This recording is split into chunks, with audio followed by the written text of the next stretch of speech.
নমস্কার বন্ধুরা, পুকিস গার্ডেনে আপনাদের সবাইকে স্বাগত। আমি এর আগের ভিডিওতে দেখিয়েছিলাম কাটিং থেকে কিভাবে চারা তৈরি করব। আজকে 10ই এপ্রিল, আমি 24 তারিখে 24 মার্চ কাটিংগুলো বসিয়েছিলাম, আর এটা হচ্ছে 18 দিনের কাটিং। তো আজকে আমি দেখাবো এই কাটিংগুলো কিভাবে আমরা ফার্স্ট পটিং করব।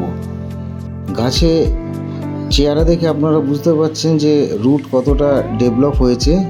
তো এই গাছগুলো আমি এই 4 ইঞ্চি টবে বসাবো। অবশ্যই এই টবগুলোকে ভালোভাবে ধুয়ে শুকিয়ে নেবো। আপনাদের দেখানোর জন্য আমি ভিডিওটা করলাম।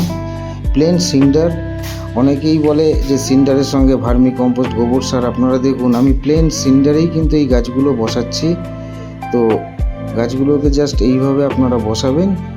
আর এরপরে যেটা আছে, এই গাছে 3 দিন প্লেন জল, 3 দিন বাদে 1 চিমটে হিউমিক অ্যাসিড এবং 1 গ্রাম 1261 1 লিটার জলে গুলে 3টে ডোজ এতে দিতে হবে।